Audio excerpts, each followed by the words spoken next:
équivoque, c'est le 7 points marqués dans le troisième quart-temps. Vous étiez dans le match jusque-là, même si Laza a fait globalement la course en tête en première mi-temps, mais qu'est-ce qui s'est passé? C'est le manque de réussite aussi beaucoup ce soir?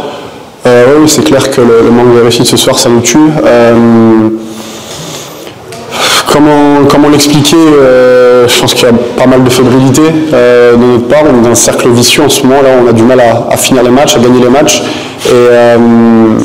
Et ce soir, on n'a pas du tout été efficace. Alors après, on peut voir l'efficacité, mais aussi on peut voir la manière dont on tire. Parce que c'est plus facile de marquer des tirs entre guillemets faciles que des tirs durs.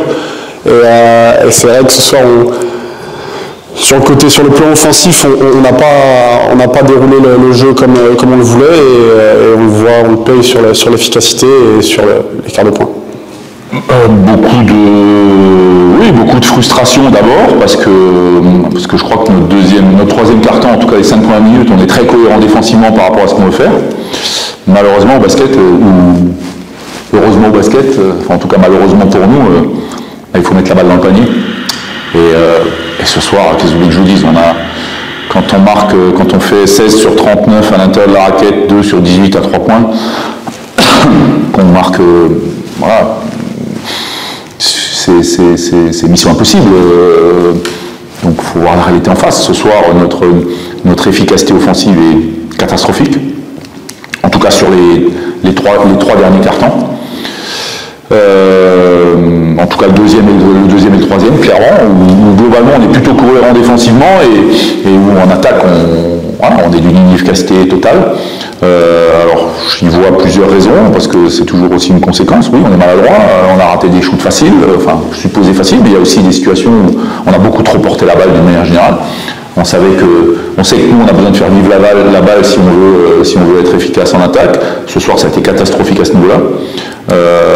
Donc on a forcé beaucoup de situations, on a voulu jouer en première intention dans les 10 premières secondes, trouver des passes forcées, trouver des jeux forcés, alors qu'on savait qu'il fallait faire travailler cette équipe. Si on n'avait pas cette équipe d'Asa, si on n'avait pas de jeu rapide clair... Oui, c'est difficile. Après, on peut voir les défaites, et si on voit que les défaites, là, on se tire une balle et puis on arrête la saison. Ou on peut voir le contenu et voir qu'on accroche Vichy qui est dans le top 3, on accroche Chalon avant qui est dans le top 3, on accroche pendant 35 minutes Boulazak, enfin bref, beaucoup de nos matchs ont été accrochés ce soir, non. Donc il faut essayer de transformer ce cercle vicieux, cet enchaînement négatif en cercle vertueux pour essayer de pouvoir prendre les matchs, parce que on montre qu'on peut faire jeu égal. Alors ce soir, on ne l'a pas fait pendant 40 minutes, mais de manière générale, on arrive à faire jeu égal. Et ça va être... il faut juste, je pense, c'est pas le mot déclic, parce qu'on a tous conscience de ce qu'il faut faire et de comment il faut faire pour gagner, mais peut-être un peu de chance qui tombe un peu de notre côté sur un match, et puis peut-être qu'après, avec un peu de chance, on lancera une dynamique positive et on arrivera à prendre ces matchs quand ils sont serrés. Voilà, donc il y a un gros manque de lucidité et d'application par rapport à ça. Alors après, on peut toujours se dire que si on a de l'adresse, évidemment, c'est moins visible. Là, malheureusement, comme on est d'une maladresse qui est indigente, quoi. Je veux dire, quand on est à ce niveau-là de maladresse, c'est impossible d'espérer quelque chose. Voilà, donc c'est la dure réalité.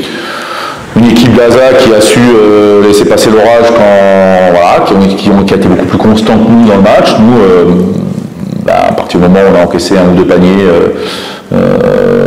dans ce troisième quart-temps, on a lâché pendant un moment, clairement. Et puis on a subi l'euphorie de cette équipe qu'on sait capable de coups d'euphorie.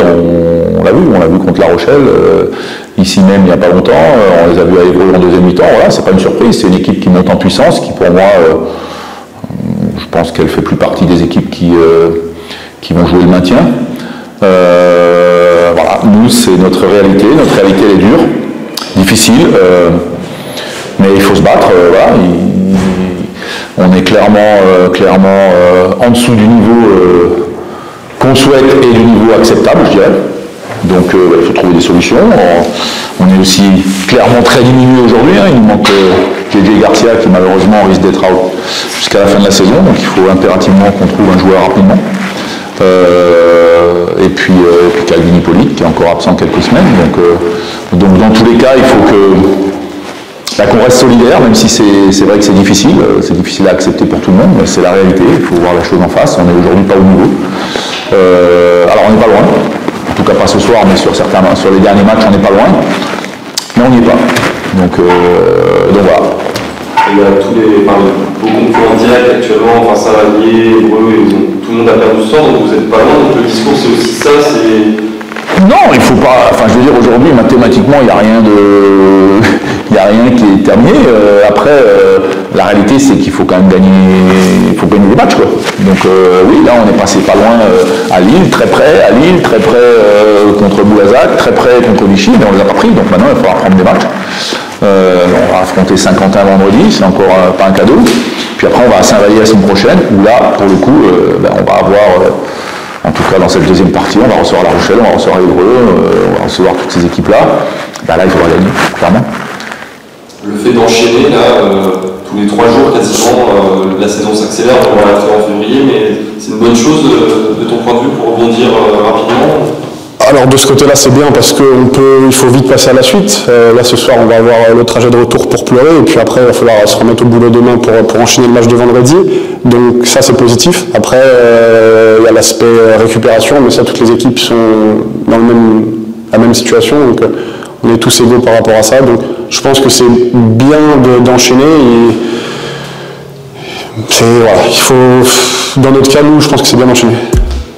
Merci Lucas. Merci à vous. Bon,